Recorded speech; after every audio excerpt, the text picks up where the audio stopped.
Este conteúdo integra as ações da edição 2020 do Programa Vocacional, da Secretaria Municipal de Cultura, em parceria com a Secretaria Municipal de Educação de São Paulo. Olá, pessoal! Sejam todos bem-vindos à orientação número 7 do Vocacional Literatura da SU3 2020.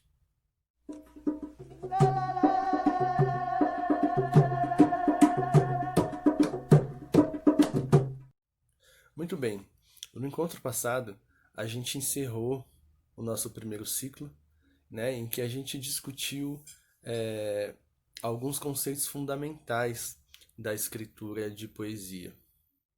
Dentre esses conceitos e outras muitas viagens, a gente discutiu o paradoxo, a metáfora, a aliteração e a assonância. 4 elementos absolutamente cruciais aí para o entendimento da produção de poesia moderna, contemporânea, mas também da poesia como um todo. Bom, vamos ao nosso poema de abertura, mas esse poema de abertura hoje, ele vai se encaixar com todo o restante da orientação, então é importante essa informação para o que a gente vai discutir depois. Vamos lá? É um poema muito famoso da história da literatura brasileira, chamado Canção do Exílio, do Gonçalves Dias. Minha terra tem palmeiras, onde canta o sabiá. As aves que aqui gorjeiam, não gorjeiam como lá. Nosso céu tem mais estrelas, nossas várzeas têm mais flores, nossos bosques têm mais vida, nossa vida, mais amores. Em cismar sozinho à noite, mais prazer encontro eu lá. Minha terra tem palmeiras, onde canta o sabiá.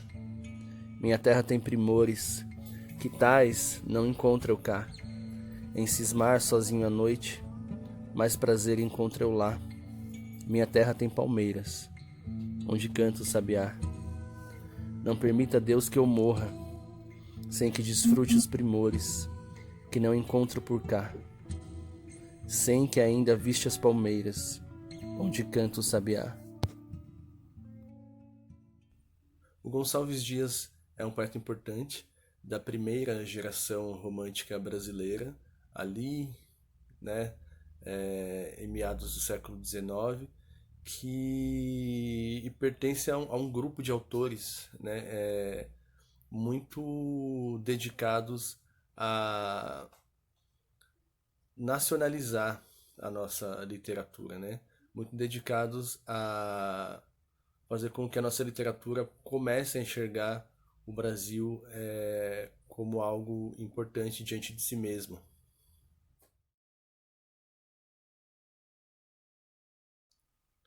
Muito bem, e pesquisando para esse episódio aqui, para esse encontro, eu descobri que a Wikipédia associa, vejam vocês, a autoria desse poema a Dom Pedro II e a Casa de Bragança, que dizem aí que continua brigando pelo seu lugar na história até os dias de hoje dentro do Congresso Nacional. Mas não se enganem, tá? Isso não é do Dom Pedro. Dom Pedro escreveu alguns poucos poemas sem qualquer grande relevância literária maior, e o poema é do Gonçalves Dias, escrito quando Gonçalves estava em Coimbra, portanto distante do Brasil, sua terra de origem. Muito bem, vamos ao tema de hoje então. Eu queria discutir com vocês autoria, originalidade, que são mais ou menos aí 2 temas semelhantes, talvez até iguais, e pensar junto com vocês a importância, como eu já falei aqui algumas vezes, de se aliar à tradição, de se entender como pertencente a uma trajetória literária e não como alguém que começou a escrever como o primeiro poeta do mundo, ao ponto de poder desconsiderar tudo que veio antes. Esse exercício de inserção na tradição ele é tão importante que muitos poetas da tradição literária brasileira fizeram a mesma coisa. A gente vai ter aqui três exemplos, dentre muitos outros possíveis, de poetas que reverenciaram o Gonçalves Dias, e reverenciando o Gonçalves Dias por sua vez, né, reverenciaram a história da poesia brasileira, é, reescrevendo esse poema, cada um a sua linguagem, né? Buscando assim uma identidade própria, né? Uma originalidade própria, é, conjuntamente ao respeito à tradição. Minha terra tem macieiras da Califórnia, onde cantam gaturanos de Veneza. Os poetas da minha terra são pretos que vivem em torres de ametista. Os sargentos do exército são monistas, cubistas. Os filósofos são polacos, vendendo a prestações. A gente não pode dormir com os oradores e os pernilongos. Os sururus em família têm por testemunha a Gioconda. Eu morro sufocado em terra estrangeira. Nossas flores são mais bonitas, nossas frutas mais gostosas, mas custam 100.000 réis a dúzia. Ai, quem me dera chupar uma carambola de verdade e ouvir um sabiá com certidão de identidade. Bom, essa primeira versão aí é a versão do Murilo Mendes. Murilo Mendes é um poeta brasileiro que viveu grande parte da vida na Itália, como professor universitário em Roma. E uma das importâncias do Murilo Mendes para a história da poesia nacional é que o Murilo é um dos primeiros poetas a aderirem ao surrealismo, né? Uma tendência literária que não teve grande abrangência no país durante o seu grande período de vigência, que foi a primeira metade do século XX. O Murilo, no entanto, é um poeta que, diferentemente da maioria dos poetas brasileiros, aderiu ao surrealismo. E dá para perceber isso, né, na versão dele, né, da canção do exílio. Ele que também viveu grande parte da vida no exílio voluntário na Itália, ele surrealiza, né, o poema. O surrealismo é um movimento que acredita muito no sonho, né, no delírio, como forma de fixação artística, né, como forma de expressão individual, né. E dá para perceber isso, né, parece que o poema delira nas mãos do Murilo Mendes, né, parece que o poema perde a razão, né, e vira um grande sonho.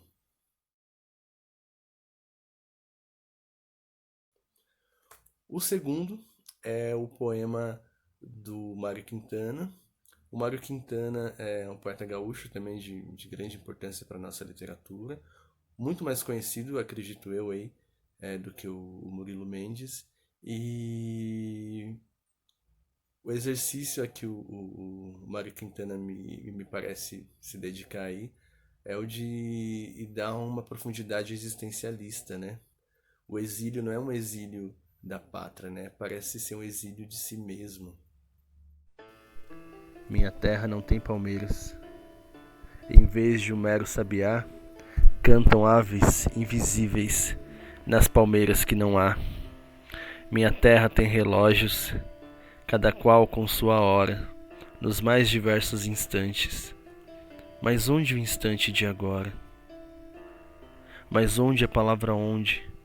Terra ingrata, ingrato filho, sob os céus da minha terra, eu canto a canção do exílio.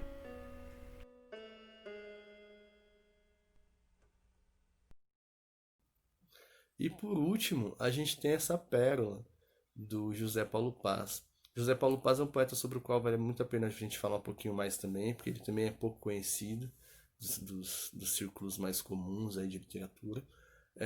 O Paz é um poeta que se dedicou profissionalmente a outra carreira, né? Ele não era um autor que levasse a vida oficialmente, né, como poeta. Ele era químico, foi químico a vida inteira até se aposentar. E Paralelamente à profissão, né, de químico, que era sua profissão oficial, ele foi um dos maiores pesquisadores, críticos e tradutores de poesia da história do Brasil. Traduziu muito do que a gente conhece da poesia grega, por exemplo, do século XX para a língua portuguesa.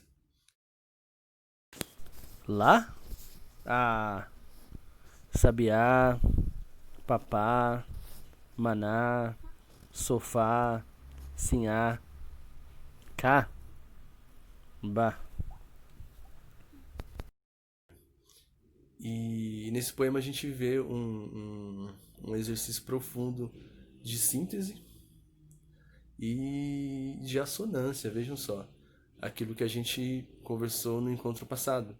É um poema que resume todo o discurso, né, do Gonçalves Dias a poucas palavras, todas elas em assonância, né, através da vogal A no final de cada palavra. É, e faz apelo para uma intimidade da língua, né? Faz apelo para aquilo que o autor considera ser já sabido pelo leitor, né?